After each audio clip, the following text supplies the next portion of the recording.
informed decisions when we vote. Early voting starts October 21st. We all would like to encourage everybody to vote as early as possible. And consumers, if you're interested in that, you can contact the city clerk's office. The county clerk's office, sorry, Susan. The early voting spots are at the Mason-Dixon Park and at the Old Mall on Green Duck Road. Okay, so we're going to start with,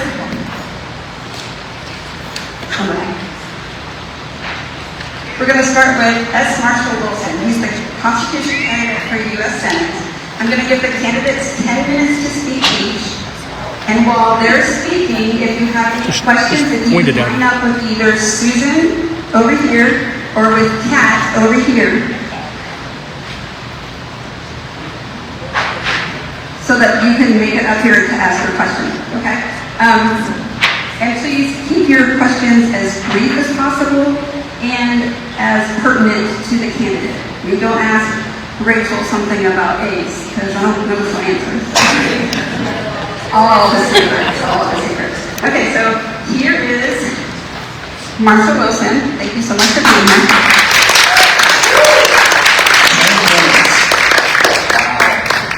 I don't know if you guys know this, but I'm actually a Baptist preacher, so I can do a lot with 10 minutes. 10 minutes is really about 6 hours long.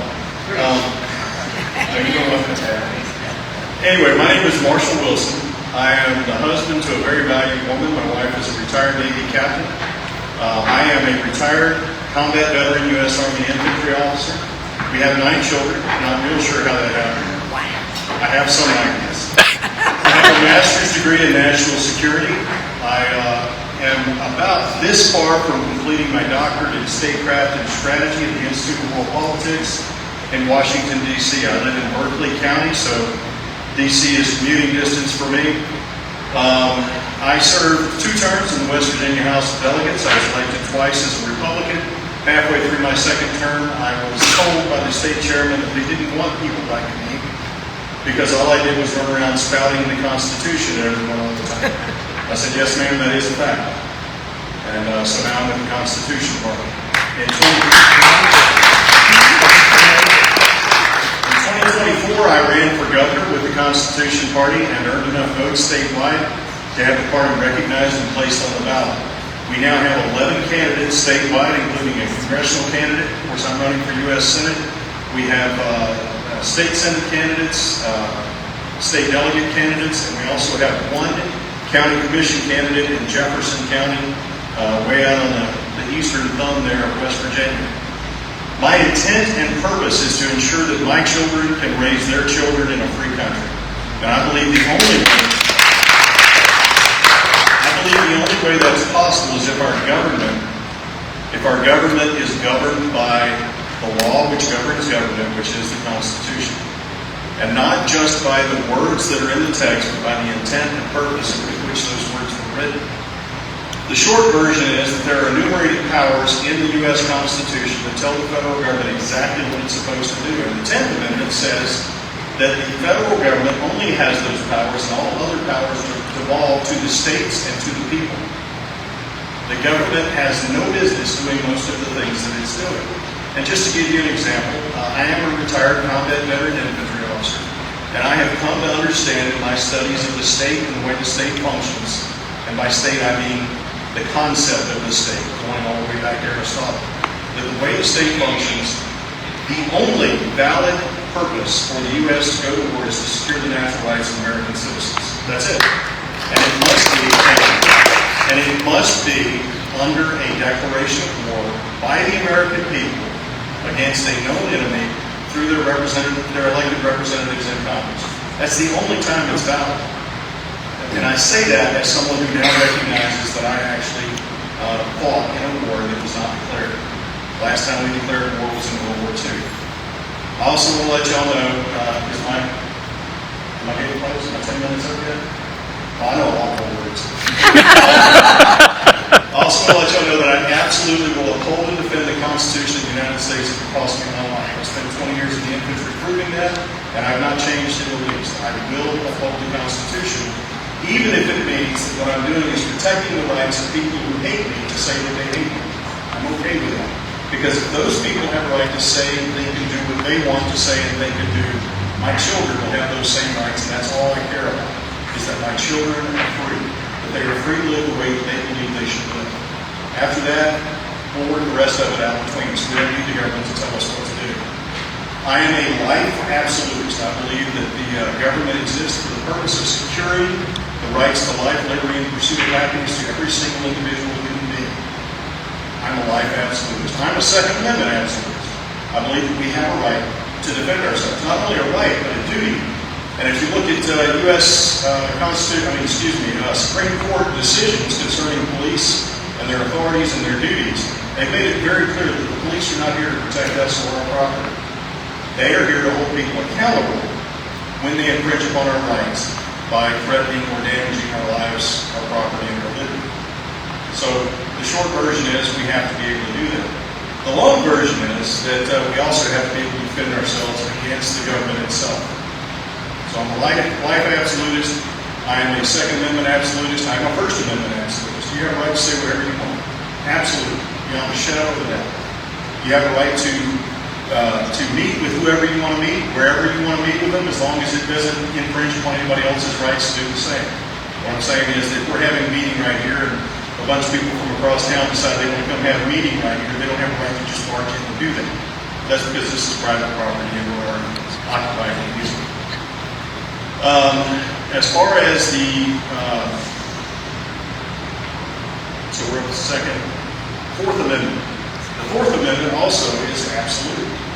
The idea that the government should maintain the ability to continuously surveil our movements, to continuously track where we are, is absolutely insane.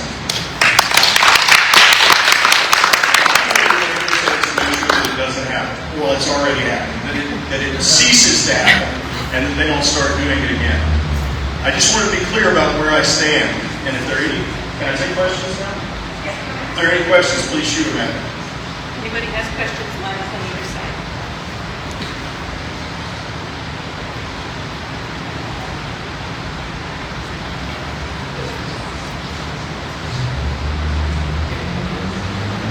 And just for the record, I do have some hearing loss from 20 years of the infantry. So when I ask this question, you're going to go on your what? I'm sorry? Nothing. That was a joke. Oh, You okay. didn't hear it. Hey, Okay. that was good. Hey, we got jokes. That's awesome. That guy. So, I don't know what the future's going to hold. Oh, well, the rest of us do. We got it all figured out. Awesome. Yes, I'm glad you're here, David.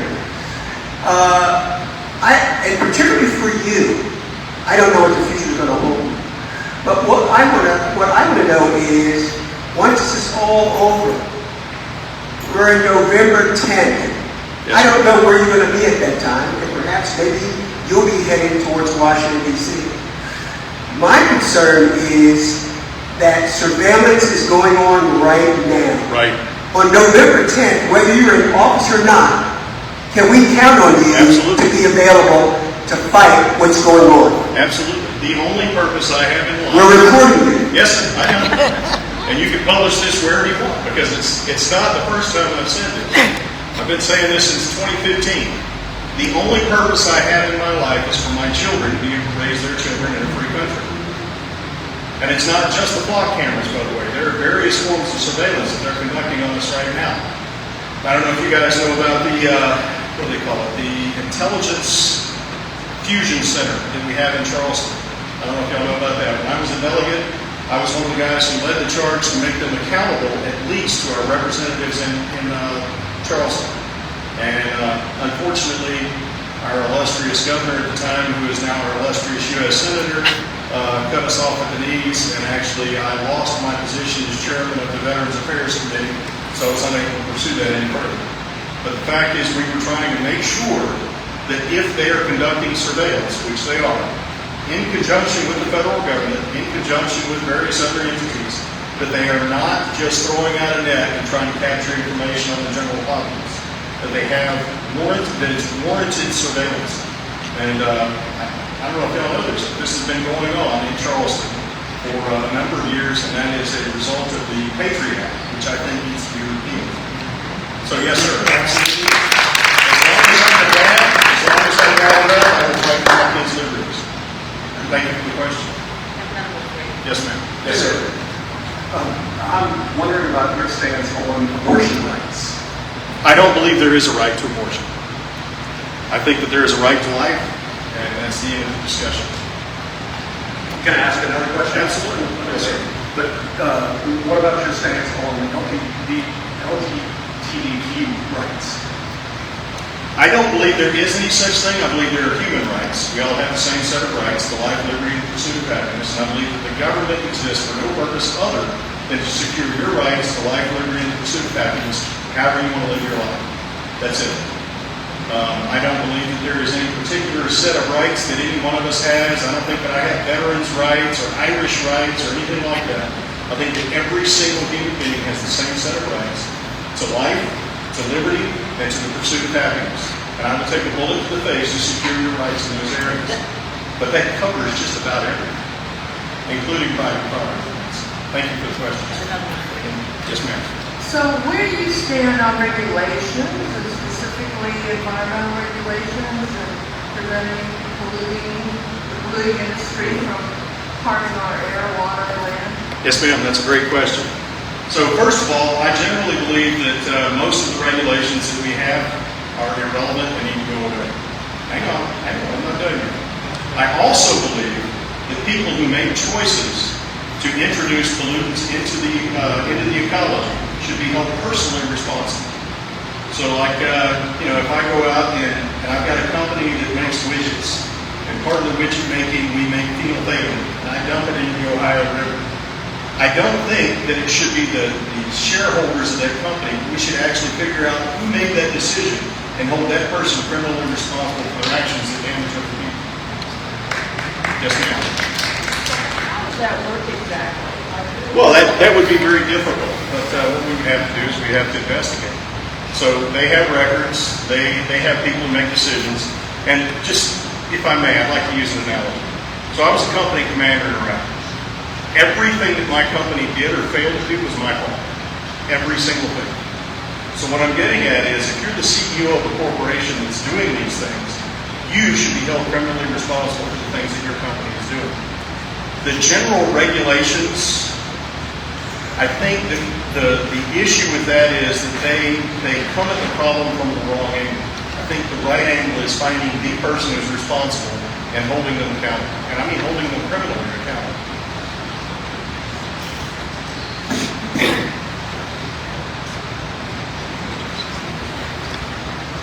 Hi there. First question has to do with, you said you're a constitutionalist. You believe that the Bill of Rights are absolute.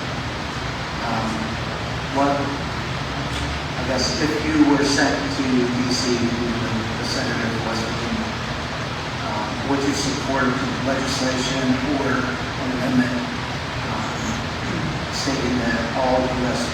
all citizens and nationals are entitled to health care? No, absolutely not. I don't think healthcare is a right.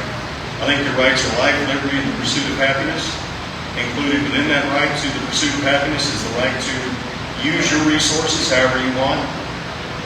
And private property, the right to private property is absolutely a part of that, which means the government has no right to come to you and take away from you and give to me. So I voted for Trump in 2016. I used to call myself a Republican. I think that's why you were elected. I'm sorry, I didn't hear the last bit. I said I don't think that's why you were, or I don't think you'll get elected. Sorry. Okay. I'm not here to be elected. I'm here to uphold the Constitution no matter what it costs me. If that means I get elected, that simply means that the people of West Virginia agree with me that the Constitution needs to be upheld no matter what it costs. If I'm not elected, that means that they have other ideas, and that's their right. The problem is that if they exercise the right to believe what they want and vote against the Constitution, then what they'll end up doing is losing every liberty that we have to exercise the rights that we now hold. Those rights never go away. They're given to us by our Creator. They are endowed in each human being to the same degree, the exact same set of rights. And if we choose to use those rights to dismantle the system that protects our liberties are the opportunities to really exercise those rights, we will lose those liberties. And I think this is what candidates need, is the opportunity to show up and express to you, the voters and the citizens of this country, what we are trying to accomplish and what we will accomplish when we are elected. Because this is a very, very long interview process.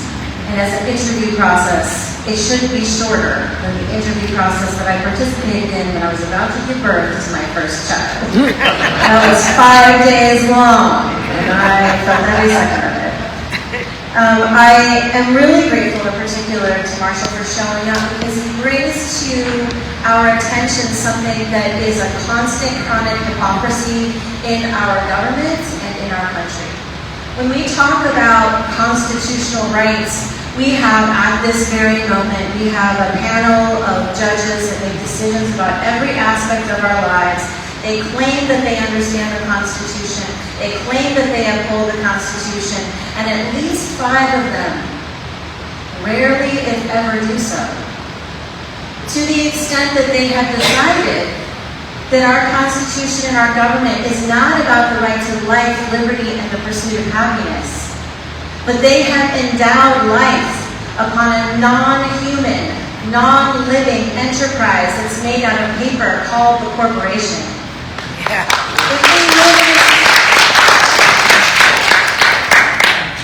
I'm sad we have no babies here. Is there a baby there? There's a baby over there. Okay? I don't know about you, but I'm human enough to understand that a baby and a corporation are not the same thing. There is no life there. There is no life in a corporation. It is a document, it's a confabulation that's designed to specifically create a group of people who will have no personal responsibility for any decision that they make, no matter how terrible, how dire, how deadly to actual living human beings. So I appreciate you bringing that to our attention. And the other thing I want to bring to our attention is it's the 250th anniversary of the Declaration of Independence. And that's where the acknowledgement of these natural rights lies. You have the right to life, liberty, and the pursuit of happiness because a pack of white guys decided that they wanted to prove to the world that they were equal to the other white guy that was telling them what to do. They wanted to tell the king, yo ho, king, I am equal to you because I have given to me, by God, these natural rights. Now, I am not a constitutional originalist because the Constitution did not apply to me. It did not apply to me.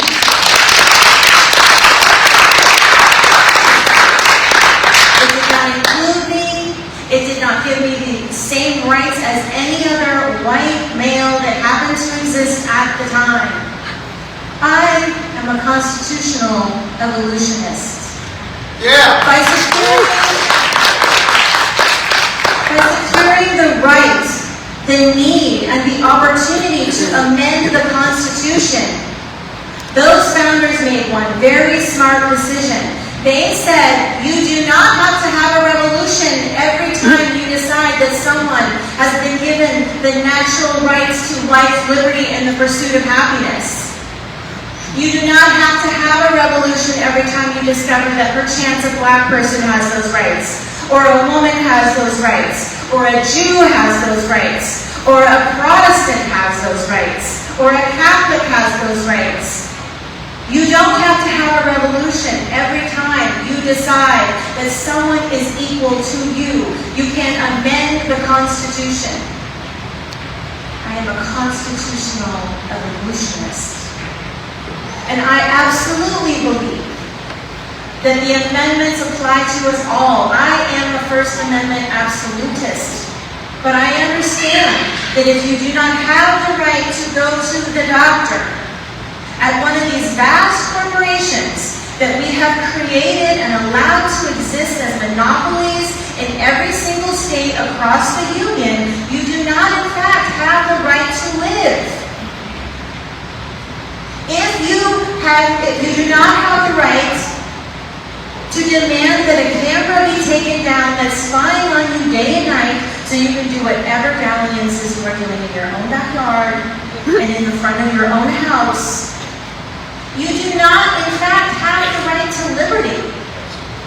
We do not have to have a revolution because we can demand constitutional amendments. But I will tell you one thing right now. What I agree on 100% with Mr. Marshall here is that we are not living in a constitutional democracy at all anymore to this day, right this second. Right this second, we are living in a fascist empire. We are living in a fascist empire. And you know, the thing that I think is so nice, I love it when pastors run for office. Because they know more than anyone that Jesus taught us how to live under a state of fascism. Jesus taught us what to do in a state of fascism because that's where Jesus was. A Roman Empire. When we have some cockamamie knucklehead running around covering everything with gold with our tax dollars,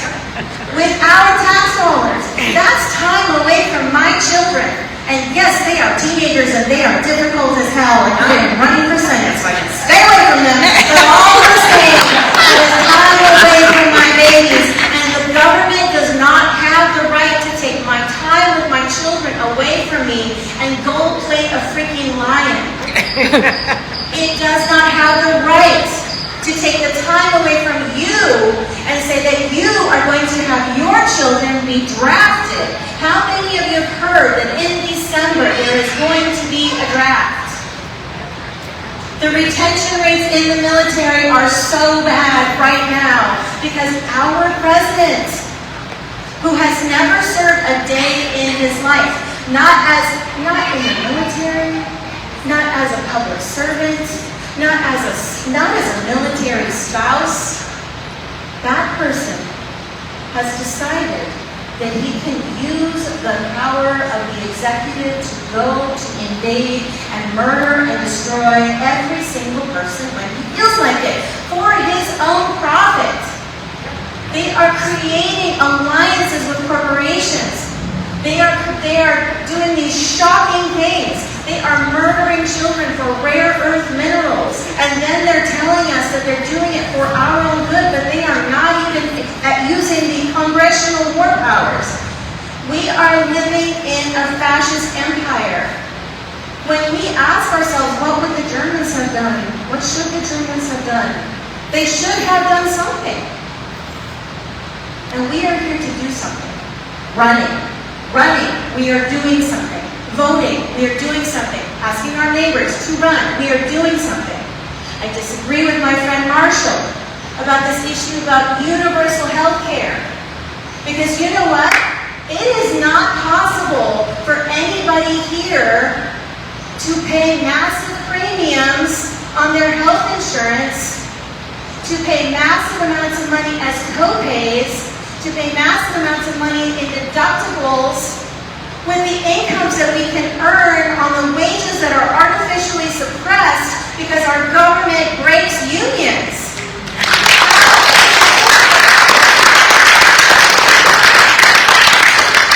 If you cannot unionize, you are not free. If you cannot strike, you are not free. If you are not free, you have no liberty at all. And we're essentially living in a time where our government has conspired against us to artificially suppress our wages, to allow ginormous healthcare monopolies, to allow IT monopolies, to allow employer monopolies. They have essentially allowed the corporate monopoly system to control every aspect of our lives, and you can't tell me that we are free, that we have liberty, if we don't have the right to turn to the government and say, you will use my tax dollars to break a fucking monopoly. You cannot do that.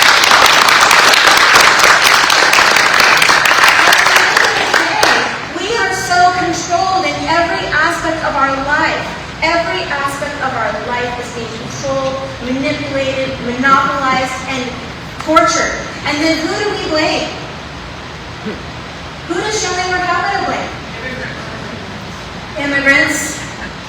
Poor people. Poor people. people on welfare, disabled people. Who are they turning their backs on? I decided to run because I could not stand the idea of my own government and my own tax dollars being turned against my children. I could not stand it anymore. I will not stand for it anymore.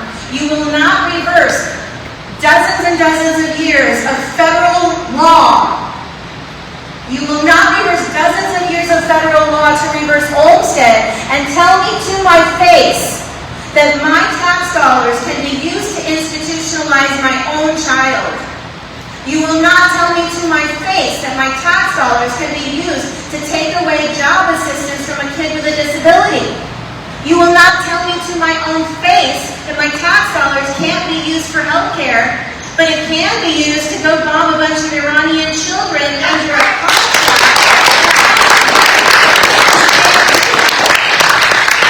That's my money. That's right. That's my time. That's my life. This is your time. This is your life. You're supposed to be free. You're supposed to have the right to waste your own time doing what you want to do, to work in a job.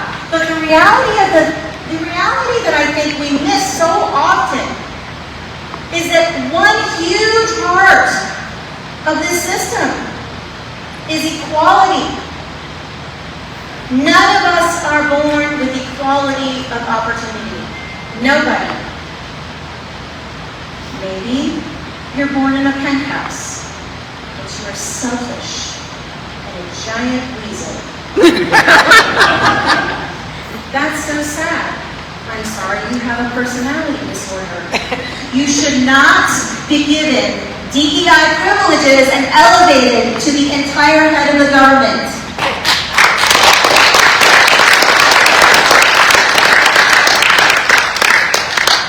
We are all entitled to have our humanity recognized as it is when we are born. I do believe that women are equal. You cannot say that women are equal or that we have the right to life, liberty, and the pursuit of happiness and the Constitution if we don't have the right to go to our own doctor and make our own decisions about what's happening in our own bodies.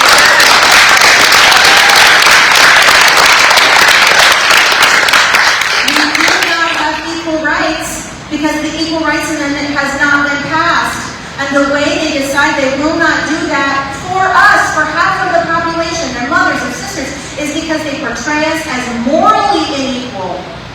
I don't know about you, I've worked with women my whole life, and women are not morally unequal.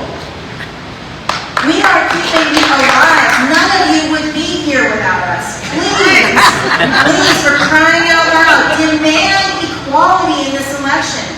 Demand that your representatives, whoever they are, agree that they will support an Equal Rights Amendment.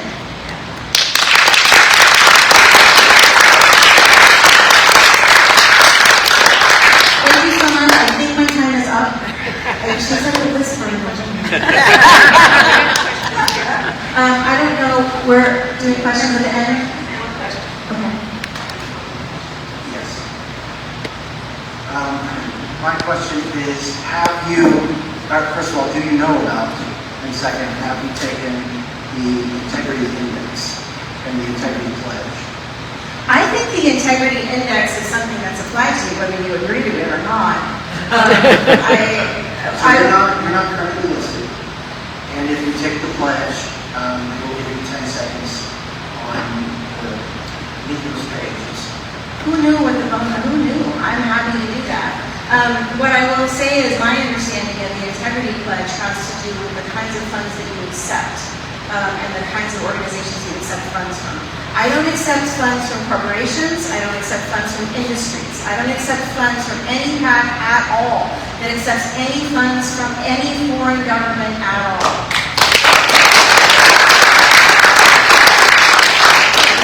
If I'm elected, I'm here to represent West Virginians. I'm here to represent our voters. I'm here to represent our constituents. I can listen for free. I'm a different kind of lawyer. I do pro bono work. I know I can listen for free. Any Any more questions? Oh, yes, you're right.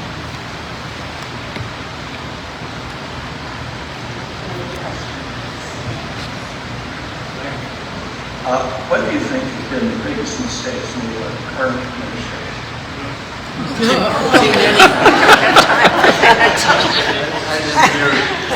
Repeat the question.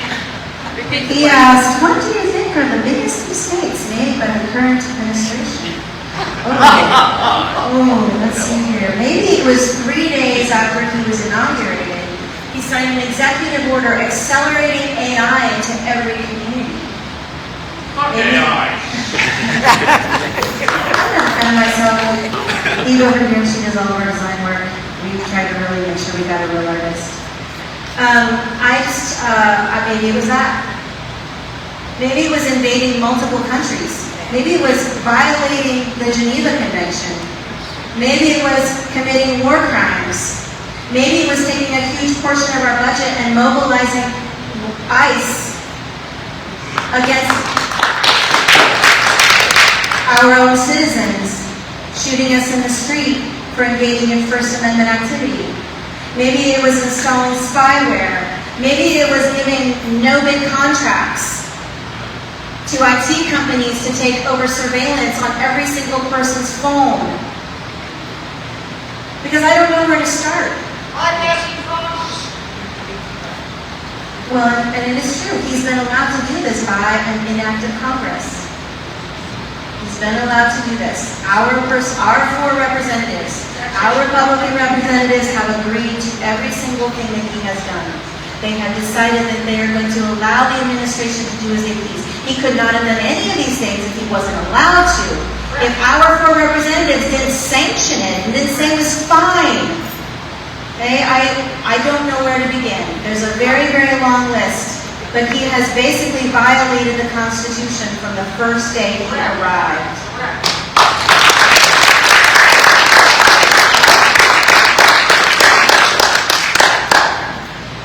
Rights, they will shoot us in the street. And I'm not satisfied with that outcome. So I think we need to go back and revisit some of these things. And I would like to see, a series of constitutional amendments that would acknowledge the humanity of humans, that would acknowledge the full humanity of women.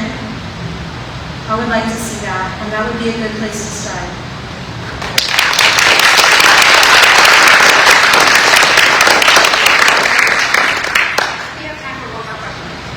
I guess this question is for both of you, and thank you both. This may sound facetious, and I mean it with all my heart.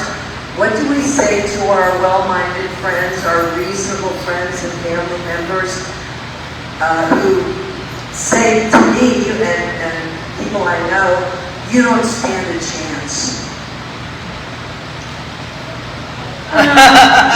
What I say is,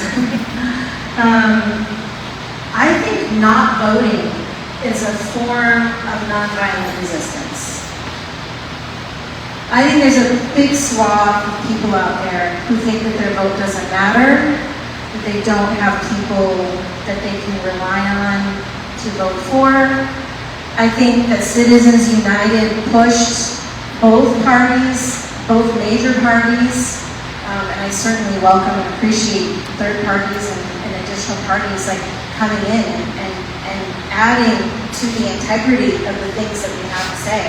But it certainly pushed those 2 parties in a direction that was not consistent with their platform. I don't know any Republican who would say that anything that's happening right now is consistent with what they imagined a Republican platform would look like.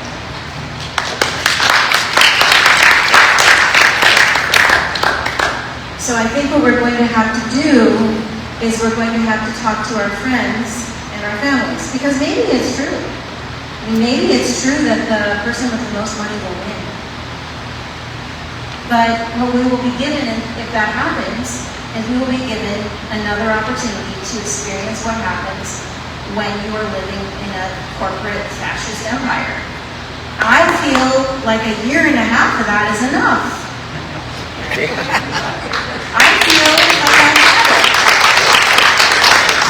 I don't want 1.5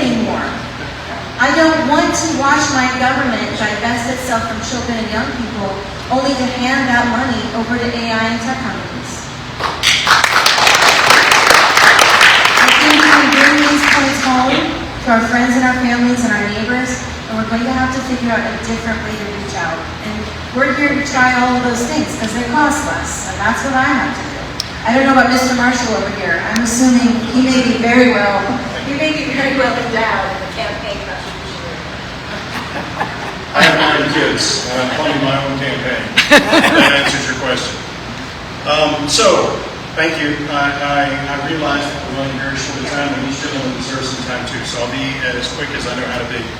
First of all, if the question you're trying to answer is whether or not your candidate will win, you're asking the wrong question. The right question is who should win? Who is actually upholding the Constitution? Who is actually standing for the principles that I stand for? And then what you do is you get out there and you make them win. I'm an infantryman. I didn't walk out there and look at the battlefield and say, can I win? The answer is I need to win. I have to win. I have to get out there and do what's right, no matter how hard it is, no matter what it costs me. If I walk out there and say, who looks the most powerful, I'm going to join his team. What does that say about me? I have no principles. I just want to be on the winning side.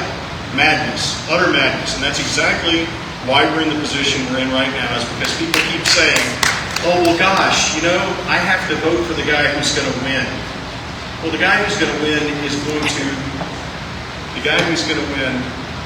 winning because he has power behind him, because he has influence behind him, and he will use that power and influence to enslave you and your children.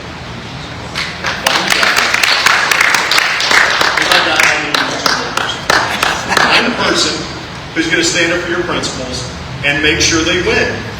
Thank you. Thank you. That's given us a lot to think about. But now we have Ace. He's running for, what was it? That's Congress. It's so good to be back in this space. It was about almost 2 years ago when we started gathering in this space to have, because we saw what was happening as not normal. And it wasn't. And we continued to ask ourselves, what would I have done in Germany? What would I have done in Russia? And you decided that you weren't going to tune out, you were going to continue to show up in this space.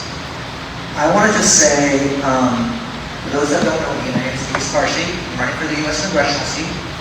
And I decided to do that, to come with you, many of you, in terms of this Mountaineers Indivisible group before I decided to run for Congress, because I immigrated from an authoritarian regime. My wife and I had this conversation many times, almost assuming from her background, because she was born here and lived here, that this was all going to end up being okay. I didn't believe that. I don't think that there's anything magical about the soil or the water that makes us free. It is the decisions that we make by coming to spaces like this, by connecting with people around us, that does that for us. And if we are to get to the other side of this, where we say that our freedoms were endangered, and we decided at this moment that they meant something, that we were going to stand up for that next generation. These are the decisions, these are the moments. I came to another town hall at the Eastern Panhandle earlier this week, and that was by a group called We the People. It was a conservative group, and they invited both myself and Riley Moore to that forum, and one of us showed up, and the other person's name was Riley Moore. In the same place, Riley Moore's been invited to this. Look at his social media and his platform.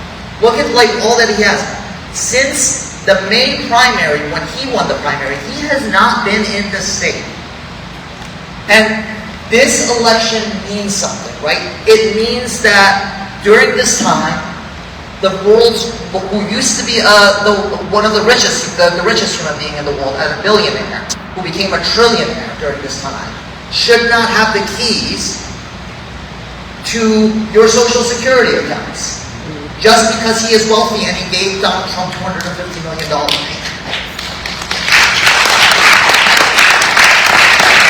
We have to say that you do not just have the right to spend $1 billion a day on a war that Congress has not authorized, and then go and say, yes, this same administration should get $1.5 trillion more for defense, when we don't have safe, clean drinking water in this state.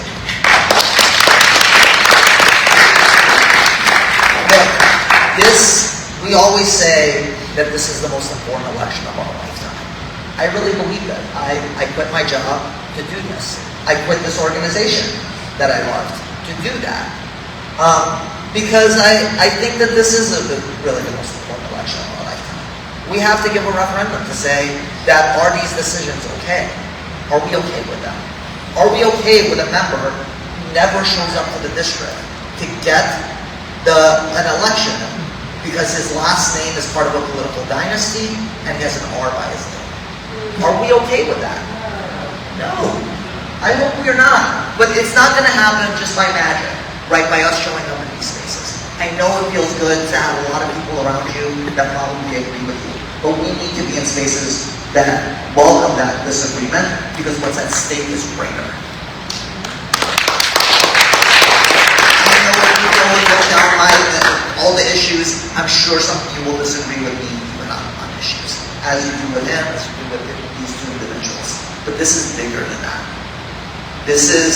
They are putting transmission lines through people's cutting up farmlands and lowering property values and raising utility bills just because they can.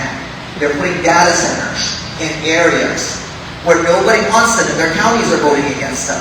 They're doing that just because they can. Our members don't go to their congressional hearings, they go to their donor parties because they don't represent any more voters, they represent donors. And we get to send that message that is not the government that we want. That's not the government that we signed up for.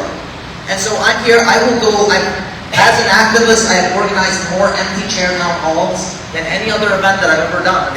And I will never, ever be that empty chair in a town hall. I don't care who invites me. I don't care if it's the most right-wing organization, the most libertarian organization. People have dignity, and they deserve to have their questions answered. They have their right. Democracy is the only form of government that treats every single human being as if they have equal worth. Oligarchy, authoritarianism does not do that. This election is about an affirmation that we are in a democracy. It won't happen by itself. It won't happen by just hush money. You have to go and talk to that crazy neighbor, to that crazy cousin, that friend, that family member, and have conversations across divides. That's the only way we're going to get this. We don't have enough corporate money to match them, but we do have the voices.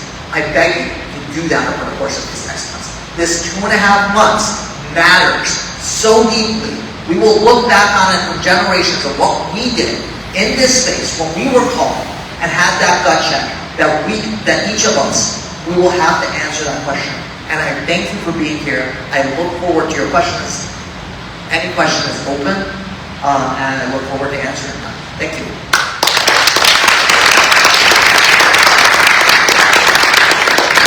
I have a question. And I didn't have a chance to ask the others, but when you are elected and on your first day as our U.S. representative, what would be the first thing you want to do?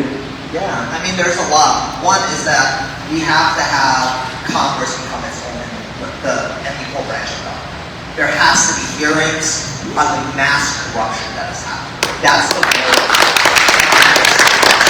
We need to put those things into place. So, and then we need to make sure that the big beautiful bill that they passed gets overturned. And why?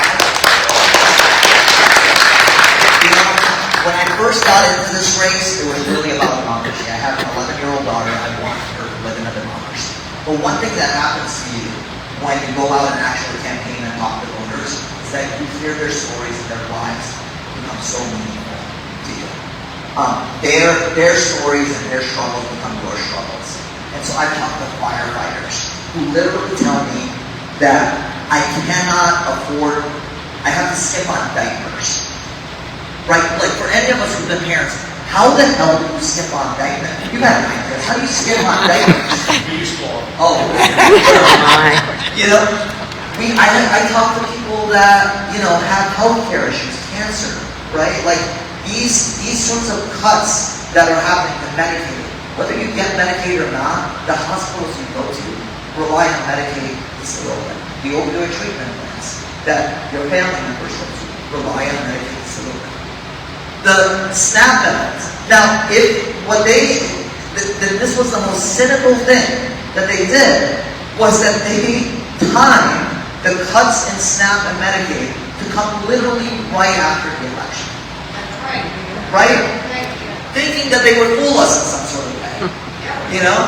That is the most cynical act of political cowardice I can possibly imagine. You can have a view about how government functions. Well, implement that view and be held accountable for it in the ballot. To implement that right after the voters go is a travesty. It's cowardice. And our entire congressional delegation is a bunch of cowards.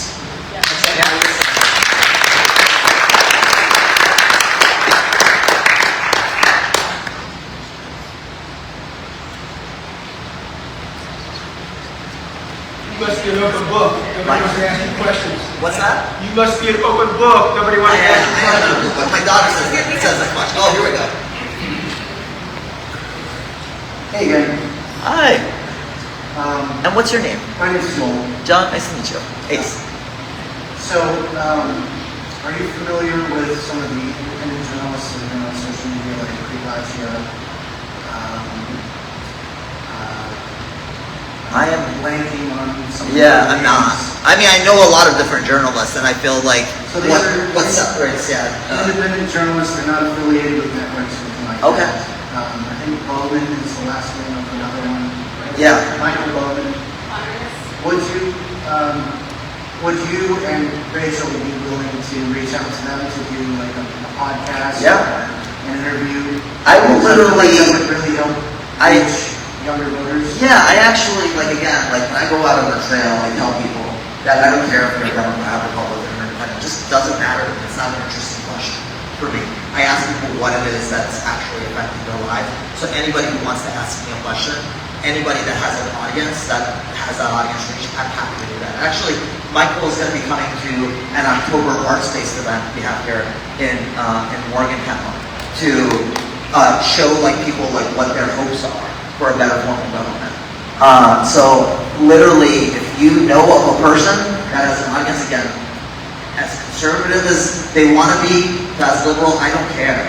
If they want to interview me, I'm as Ron said, I'm a pretty open book. My last question is a little bit of a joke, but are any of you communists? 'Cause apparently there's a big threat of communism that doesn't really exist. You know, honestly, the reality that I've experienced in running is that there's an entire political industrial complex, consultants that get rich on politics. And that, I mean, when you run, you kind of see this directly. They start calling you. And they are just designed to kind of, what breaks me sometimes is that they are just designed to inflame people, not because they have actual solutions to anything, but because their strategy is to get somebody as scared of that other candidate so that you will vote for. That is their entire strategy. When you don't have a solution to what plays people in terms of healthcare, housing, food, you will put in terms of like these labels, you will talk about bathroom bills, you will talk about all sorts of things because you don't have a solution to the things that actually affect people's lives. Right now, and I don't want to mean this at all about, like, I want to always separate these things, Republicans versus the Republican leadership. Because Republicans, I talk to them every single day, they are decent people. The Republican leadership right now in the U.S. Congress and in our legislature does not have solutions to actual people's problems. So they can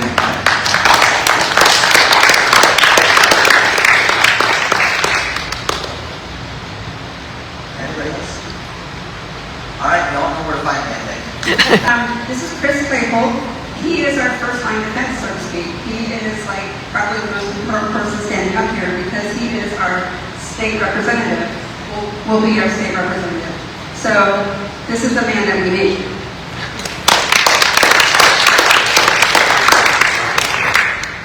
So before I get started about my own stances, I do want to point out something. And I can't speak to Mr. Marshall, but Ace and Rachel have been out there amongst the people for more than a year, working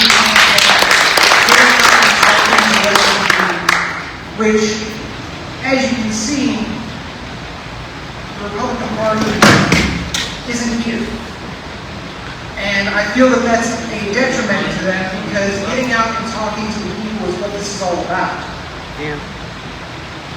So, I am running for the state senate, not the U.S. Senate. I would never want to campaign in an entire state like Rachel's area. My area is large enough. And for those that don't know, I am running for state senate in District 2, which is parts of Mon County, so cut out Morgantown and then Cheat Lake and everything west. That's me. Marion County, cut out the heart of Fairlawn, the rest of it's mine. All of Doddridge, all of Tyler, all of Wetzel counties, and the majority of Marshall. As far as the number of counties, it is the largest state senate district in the state. Geographic area, there is one that beats me. It has Tucker and Randolph and Hamilton, which are huge areas. But I'm on the go in the car every day of the week. I've taken literally 4 days to stay at home in the past 6 months. That being said, the reason I'm running is our children and in some cases grandchildren. I don't have children of my own, but I am that fun uncle. I get to sugar them up and send them on their way, which is a lot of fun. That being said, I literally look at them and say, what kind of future do they have here? Morgantown is this great oasis when it comes to public education. We have two of the best high schools in the state located in Morgantown. That being said, all of the areas that I go to are struggling. And they're struggling because our state elected officials care more about profit than they do people.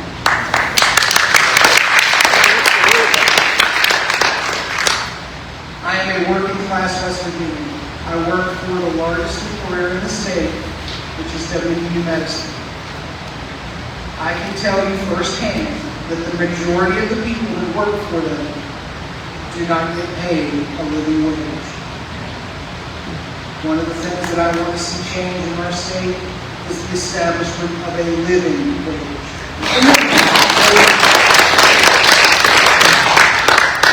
I'm originally from Morgantown. Grew up just outside of the PA line, went to University High.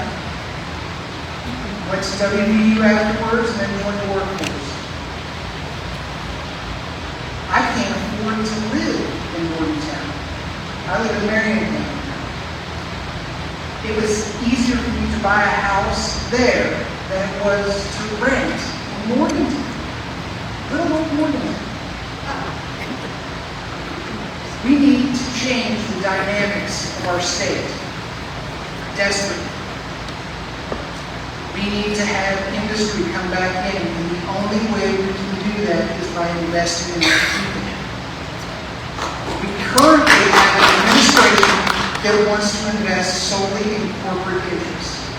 They want to extract everything they can from our state. They've taken our timber, they take our coal, they're working on our gas, and with all of those, they've taken our people.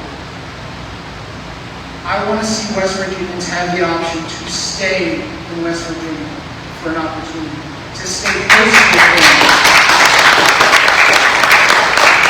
I want to see to be able to afford basics like our utilities. Ace mentions the transmission lines. We have stripped away local control of whatever happens in our county. It's now determined by the state. County Commission does not have the authority to regulate a data center or the transmission lines. We can restore that authority to our communities so they can protect themselves.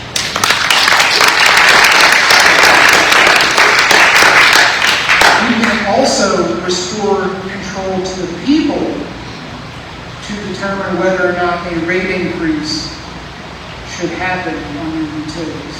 Right now, the Public Service Commission is appointed by the governor. They never have to answer to anyone in this room, including elected officials. They're appointed. I want to make that an elected position.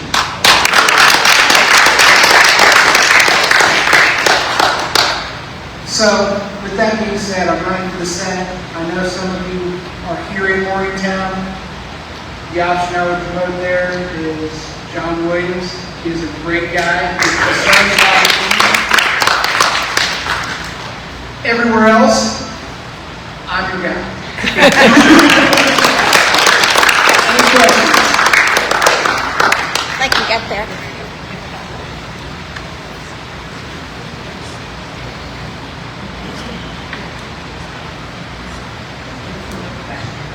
So good to you.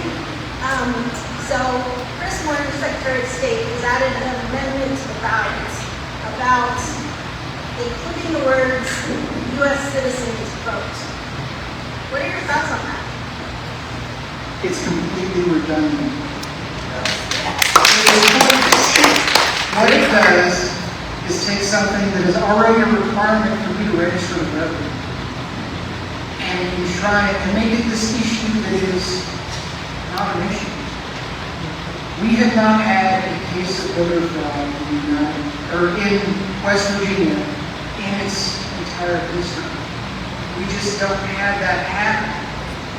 And it's because we have a great registration system that could be expanded upon for accessibility, but it check marks all those boxes. You have to be a resident of the state to vote in our state. It's already established. So, completely redundant on his part. I have a follow-up. Do you feel that it is somewhat to appease the president because of his fights to turn over the voter rolls? It is 110%. Yep. We currently, and I have no qualms about the name calling of it, we have an administration of bootlickers.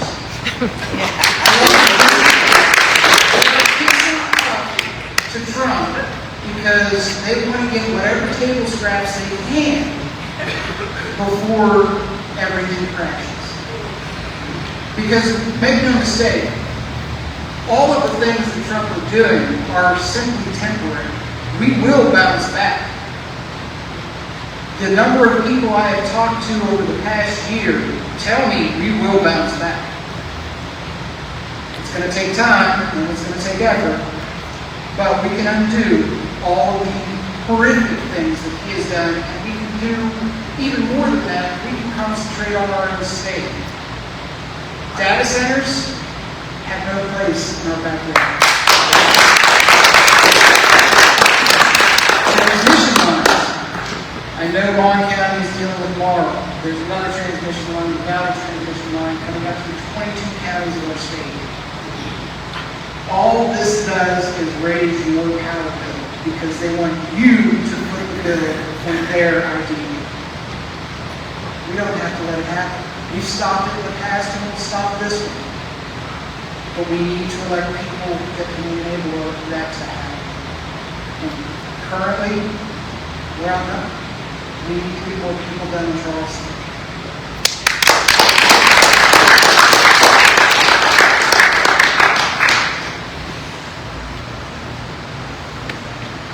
As you know, West Virginia often suffers from great public education compared to other states. What would you do to improve public education in this state, particularly the regarding the funding and the amount of money that's being given away to homeschoolers. I was actually hoping someone would mention the Hope Scholarship indirectly because it is my biggest pet peeve. So currently, $300 million of the state's budget has been allocated for the Hope Scholarship. It should be called a voucher system because that is what it is. There are no criteria for you to qualify for said scholarship. They give the money away, and it can be used for a myriad of things. There are no guardrails on it. And the reason there are no guardrails on it is because when you start tracing back some of these companies that are offering charter schools, they're reaping the benefits, and they happen to have connections with people in our state legislature or the governor's office. So, what we need to do is first, we put guardrails on Hope. We put an income cap. The program can be used for good. It can be used to help those who have special needs that cannot be met by a public school attain a quality education and do so the way it should be used. The second part, $300 million, that is a huge jump. We're not doing anything to investigate it, but the $11 million clothing voucher system is getting investigated for fraud because, well, no one receiving the clothing vouchers on a donor list. We can go through and revolutionize public education in our state by not only funding it correctly, by updating our school funding formula, which several studies have shown needs to be updated, but we can also go through and offer support to our teachers. That's through better pay, better support staff, and lastly, that money.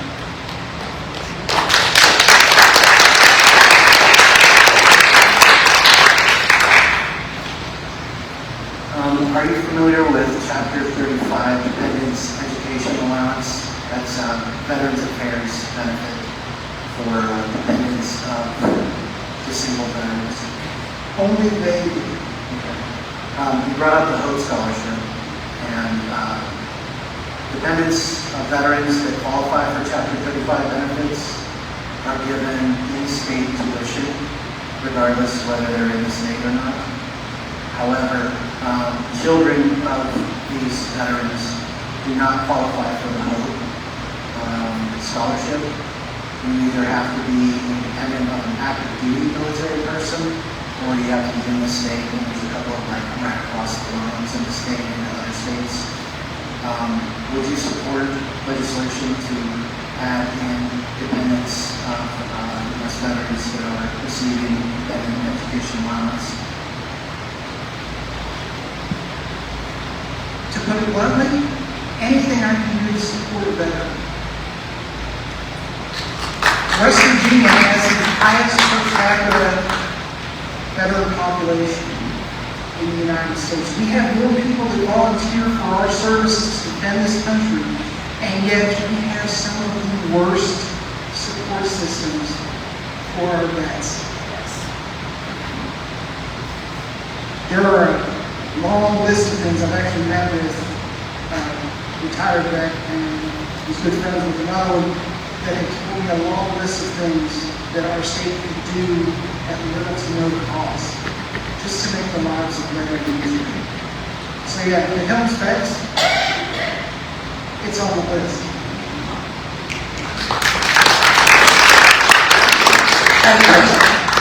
I live in Preston County, Alaska. But I wonder if over there we are drowning in the EMS fees. Not drowning in decent water, that's another problem in Preston County, unfortunately. But EMS fees, I'm hearing from a lot of my neighbors that we are getting gouged dramatically. And I don't know if that's happening in other parts of the state as well. There are people in Preston County who cannot afford those fees. It has a lot to do with your county's budget. But a lot of that stems from a lack of support and funding from the state. One of the things that makes West Virginia unique and great is the fact that we have so many volunteer services.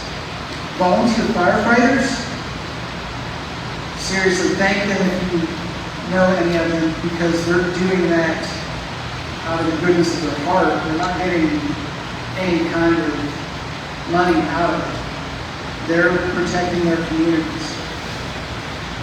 A lot of first responders work on that state income for their gear, their supplies, and there's not a whole lot to be given. It's one of those areas that, well, we have this really big employer that's centralized here in Morgantown that says, well, we offer an ambulance service, and we offer health net. You guys don't need it. We do. We do. I see it in communities. I go out on Route 250, if you're not familiar with it, have fun going on that road. And I pass through the little town of 100. 100 has their own volunteer EMS service.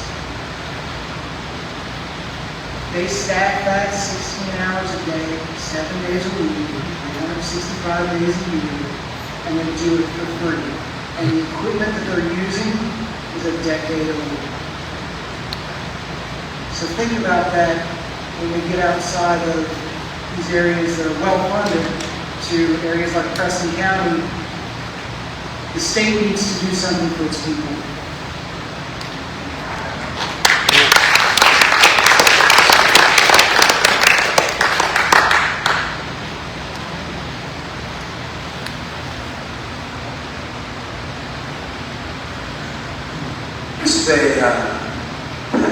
This is a question for everybody in this room, but I'm going to direct it to you particularly, so I want everybody to pay attention.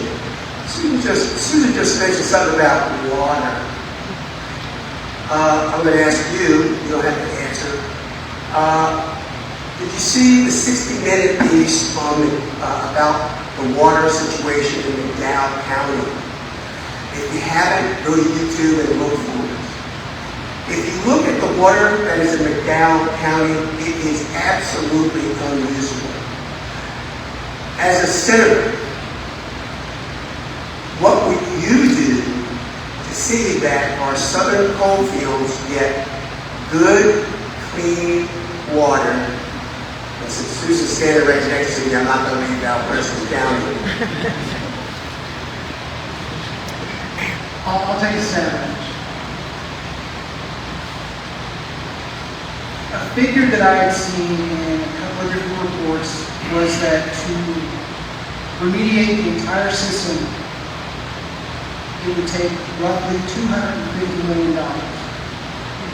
Now our governor went out and said, oh look, I got you $2 million for it. Really? Yet, a few days after that, he announced a $370 million surplus from our budget.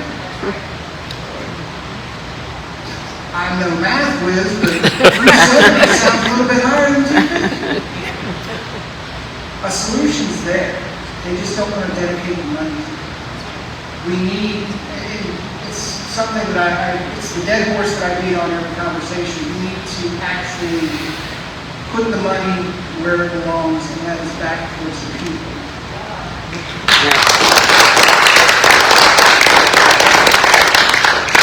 Good friends down there that run a food shelter, food pantry rather. They help out folks in the community, and my family spends time down there because we like them. They're good people. I was down there just a few weeks ago. We were talking about water, and I have come to the conclusion. Allow me to throw this in there. I am an emergency operations planner. So I was a strategic operations planner for the Army. A big part of what I was focused on was emergency operations. I helped to rewrite Louisiana's all hazards operations plan after Katrina and Rita. And then I also helped to write, can you hear me? Sorry. Not very often people tell me to talk louder. I also helped to write Maryland's emergency operations plan, and I worked there. What I'm getting at is that I understand how the FEMA system works. And as a U.S. Senator, what I would do is I would go to them, I would request a federal declaration of emergency. There actually is one. There doesn't have to be an event. There can be a situation. You see what I'm saying? It doesn't have to be that, there was a hurricane or a flood or whatever. It's an existing situation that we can bring to them and ask for a federal declaration. Of course, that would have to come from the president. And I would go and work with him on that, asking for a federal declaration. But the thing is, when I was a West Virginia delegate, we had a FEMA declaration for we had money coming in from FEMA to build over 100 homes after the Elk River flood in 2016. As the chairman of the Veterans Affairs Committee, I initiated an investigation into the fact that about 4 homes had been built at the point that I initiated this investigation. And the money had disappeared. So what I'm getting at is that I would not allow that to happen. I would be engaged. I would be down there and be talking to folks and be making sure these things are happening. And my understanding of the actual water problem down there is that the coal companies came in and they built entire villages. They built entire communities. They built the infrastructure. They did all that. They gave people places to live, the miners. And then, of course, when they were done and they pulled out.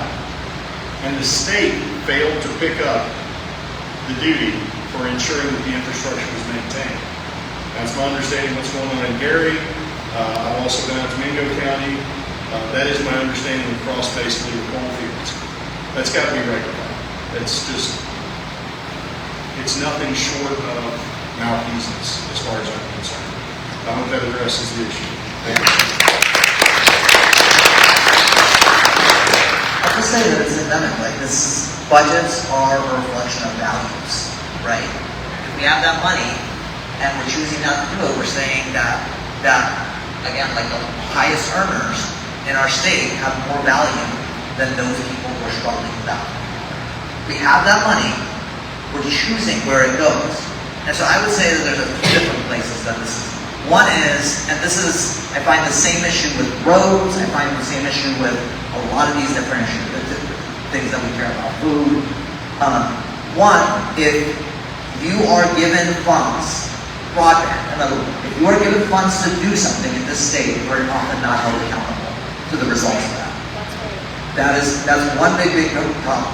Second is that it's not just fixing the problem right now, which we need to do. Again, if you're an appropriator, which my opponent is, which both of their opponents is an appropriator, and you can approve $1.5 trillion for defense, but you can't fight for clean and safe drinking water for the people in your state, there's a problem.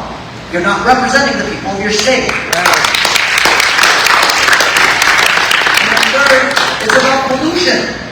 You have to hold polluters accountable. You fix that problem right now, it will become a problem again in a matter of months because you do not have the strong accountability standards. Marshall, I think you mentioned it before, you pollute a specific environment that people depend on, you should be held accountable. Now, we can talk about who specifically, but we all agree that they should be held accountable, right? We do not hold these people accountable. When you cut the Environmental Protection Agency, which they have done, you cannot hold these polluters accountable. And I will say again, this is one of the things that Rachel Fetty Henderson is forever be a great friend, is that her and I jumped into the cheap lake. Because West Virginia lost $97 million in abandoned mines. $97 million. Now, that went for California, they reappropriated that money for California wildfire management, which I think we should have money for California wildfire management. It just shouldn't come at our expense. Because everything always comes at our expense. And that has to stop. Because they are not going to advocate for you, they are going to advocate for their donors. There is, I can't remember how much donations my opponent's gotten from the sugar industry. Literally, he has a sugar daddy. From the sugar industry. The sugar industry doesn't exist here in this state. But he gets that donation from them. We need to disconnect the donor class from the people. The only way we do it is at the ballot box. You all need to have that conversation with everybody in your life.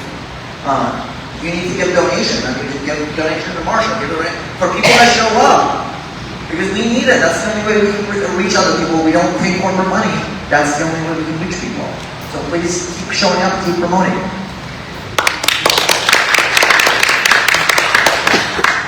I want to reiterate to the extent to which this is a choice. This is a choice. The Abandoned Mine Land Act requires that there's a tariff on every ton of coal. Every single ton of coal. Okay? That money is specifically designated to coal mining areas. Okay? $90 million was not lost. It was taken away from West Virginia. Okay? Shelley Moore Capito, Riley Moore, Jim Justice, Carol Miller, these people agreed that the money should go somewhere else, not in their own state, the money that belonged to us. There is this imagined world where West Virginians don't work hard enough, we don't care enough, we don't try enough, we're not well educated enough. This is completely untrue. The reality is that most of us, whether we have jobs where we are paid or not, are working all day long. We are caring for children. We are caring for our grandparents. We are caring for our elders. We are caring for our families. We are doing volunteer work. We are struggling. We are striving. We are trying every day. But this is also the 5th largest producer of energy in the country. The 5th largest producer of energy in the country. But we have the 51st median income. They rob us and then tell us we can't have clean water because we can't pay to overcome the challenges that were created by our employers who didn't pay us enough, polluted the water, and then abandoned where we lived. This is not a character deficit. This is a problem that we have because our leadership is consistently letting us down. It is so important for FEMA to reach out and to be reached out to. But you know what? There's been a report recently that when Elon Musk was allowed to go into our government without security clearances, without a job, without congressional approval, that he was allowed to cut 17% of FEMA's workforce. How does that affect their ability to respond to emergencies, to crises, to long-standing problems? How does that affect us? They didn't ask. They didn't check. These things happened right after the horrific flooding that happened in North Carolina. And I don't know if you all remember when that was like, but you know, millions and millions of dollars in property lost. I think 10 people died. Okay? FEMA did not respond because it could not respond. We are in a time where we need to accept our own value, our own worth, our own contribution as a state. And to anyone who tells us, well, it's just, y'all won't work. You have the lowest workforce participation in the country. We have one of the highest volunteerism rates in the country. We have one of the highest caretaking burdens in the country. Because we don't have access to the services that we need, because when our government is funding us, when our government is trying to figure out what should happen with our taxpayer dollars, it takes it out of our pockets, out of our communities, and out of our homes, and it invests it in corporations. It gives it back to them. Tax cuts, tax deals. What happened to that $50 gazillion that was supposed to result in a hydrogen energy production plant? Where is that money? Who is being held accountable for that? It is a choice. Every time someone tells you it's West Virginia's fault, that's you choose. You chose that. You chose to put the burden on us. And it's time for us to tell these people no. We pay your salaries. That should be enough for you to go to bat for us. That's what we need to demand. Water and everything else. And to that end, I just want to note that the folks who are water advocates in the southern part of the country, they provided $250 million worth of shovel-ready projects. They were shovel-ready. I mean, for the state, right? To the state. They took it to the legislature. The legislature rejected solutions that were provided by locals. And that is what we're systemically dealing with also. They suck away the power of every local government, the government that knows how to solve your water problems, your flooding problems, they know which plants don't work, they know which small PSCs need to be addressed. They understand all of these things. There are projects in place that can go into effect now. I don't know if you recently saw what happened in Gary when the governor was basically shamed into providing, listening while people were talking about the fact that a bridge had been washed out in Gary, West Virginia. They shamed the government, and Creepalacha is raising funds to build that bridge. Let's shame them some more. Okay? They need to be shamed into working for their taxpayers and their voters.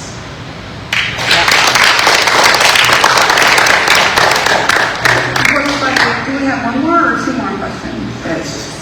Okay, who was it for? Honestly, it's hard to have. Okay, go ahead. Is anyone familiar with WVU researchers have apparently found a way to collect rare earth minerals from mine wash that is polluting the water in southern West Virginia. And there is, because these rare earth minerals are not available here in the U.S., this could possibly be, I've only just learned about this, but this could possibly be an absolute boom here in West Virginia. That's actually one of my favorite topics. Thanks for bringing it up. In my master's program, I took a class called Emerging Threats. And in Emerging Threats, and seriously, if you're interested, I'll be happy to provide you with the paper that I wrote. I wrote a paper about the biggest threat in the Western Hemisphere to the United States. And basically, it's the activity of China in Venezuela, because they have an army. The Chinese Communist government has an army in Venezuela that has the capability to invade the southern United States, and the Russians have bombers, Tupolev bombers, that are stationed on an island right off the coast of Venezuela that can strike New York in a matter of about 2 hours with nuclear missiles. But what all that comes down to is the reason that China is invested in Venezuela is for the rare earth metals. Not only that, but China has really the only capability to refine and work with rare earth metals. So all of our communications equipment, all of our smart weapons, all of the cool stuff that we make that makes us the preeminent military force in the world, because we have all this neat technology, is we depend on China for it. So that's why it's a threat. I hope you can understand where I'm coming from with this. But I did this study as a West Virginian, studying in D.C. for my master's degree, and came back with exactly that answer. I said the slag sitting outside of our coal mines is replete with these rare earth metals that are necessary for communications equipment, computer equipment, smart weapons, all that kind of stuff. It's all sitting right there, here in West Virginia.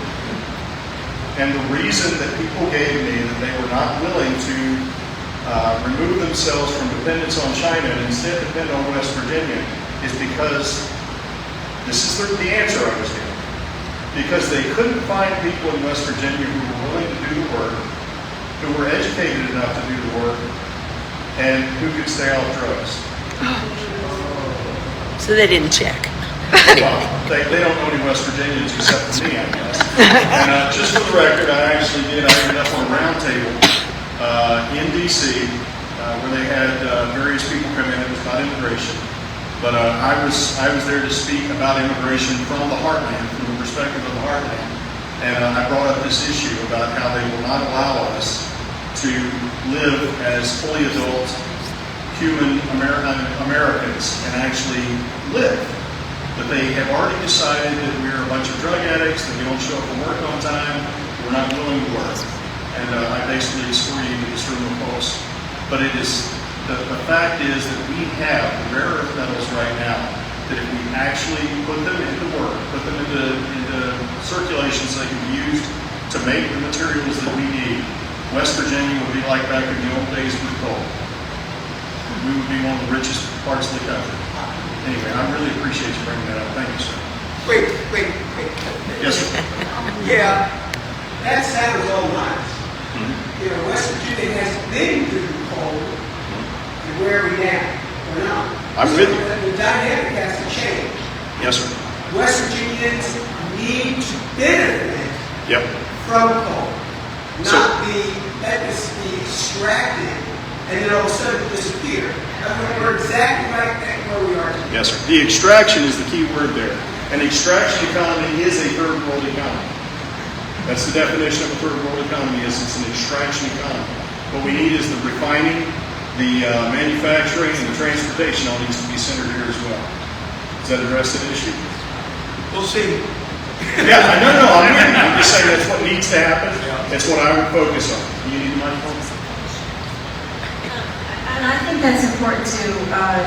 I really appreciate that. I had actually heard that they were going to be bringing some kind of a plant to begin trying to use that process. Now, we may have sat on the group of people that decided they weren't going to do it.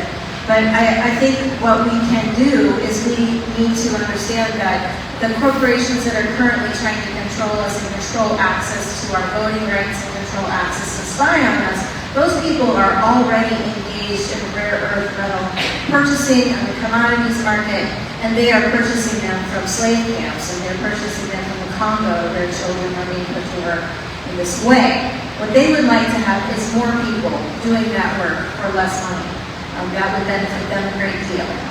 But I think what we have to do is we have to listen to folks who are willing to explore alternative options and try to figure out some way to make sure that when they decide to invest in a project, such as like figuring out how to get rare earth minerals out of slag, that those projects are well regulated enough to be able to protect us if they fail, if they turn out to be incredibly polluting, if they continue to cause us troubles. But I just want to say, all of these things are possible.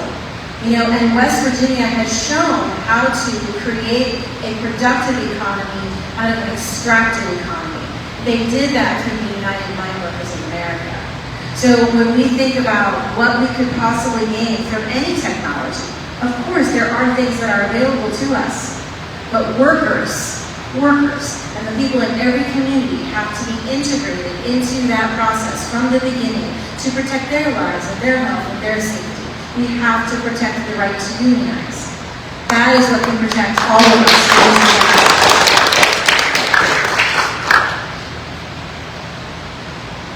Which one? Okay.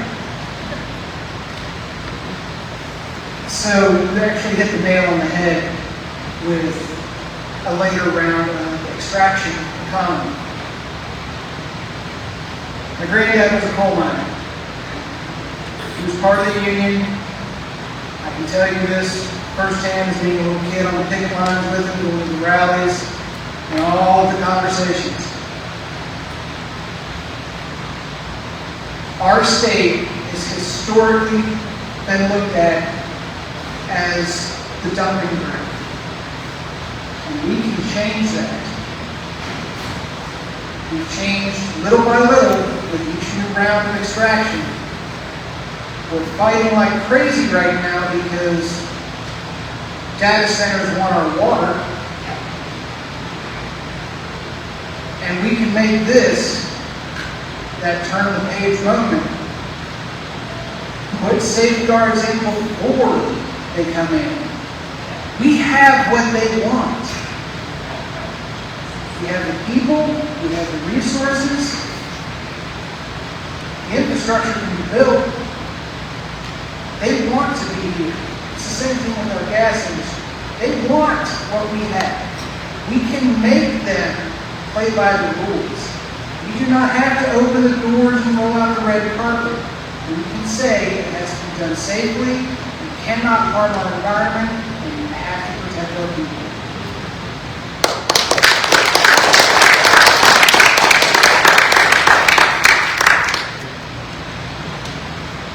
I think the one thing the great thing about showing up to places with West Virginians is you learn new things. Like, I didn't know that. And I'm grateful to you for educating us on this. I think part of what just to build on what's been said, is thinking about a new economic agenda. Like, I go to so many parts of the state, thinking Wheeling, Clarksburg, it's just abandoned buildings everywhere, right? We throw so many billions of dollars of incentives for the extraction industry to come here, and we have young people that are leaving the state because there's not opportunity. I have an idea, like, what's best about West Virginia are two things. One is our people. Like, the people here are more decent, and I've lived in other states, they're more decent than anybody else, any other state. People move here because West Virginians are decent. People move here because West Virginia is beautiful, right? And so we can invest in these young people, and just people who have ideas of how to change these sorts of abandoned buildings into small businesses. Because nobody moves into this state because we have another data center or another Amazon warehouse or another whatever. We come to the state because there's something unique. We move to communities because there's something unique that has a character that is not the same as everything else. So instead of just throwing as much money to these out-of-state corporations that come in here for the right for them to use our bodies and our resources to get rich, let's invest in our people here with their ideas and give them money to be able to transform some of these areas, these abandoned areas, into something that is a viable economic model. So that would be a community wealth-based approach, is I think really needed in this state for its long-term health. That's the difference between an extractive and a community wealth-based approach. So that's what I would be advocating for, is for the best in West Virginia, not like begging these out-of-state corporations to get these sugar jobs. And anytime they do these buildings, by the way, that's why we have in Morgantown so many Texas license plates. When they talk about like these businesses and how like the jobs that they create, it's usually out-of-state jobs. They bring them in here, they do the job for a year, and then they leave. So let's invest in our people. We invested what we invested in these data centers in our public schools, and we thought about our young people as resources that we invest in. Imagine what our future will look like. We don't do that right now. That's not because we're against the wall. We make the values judgment, and you're going to make a values judgment when you go and vote this November. Choose the right values.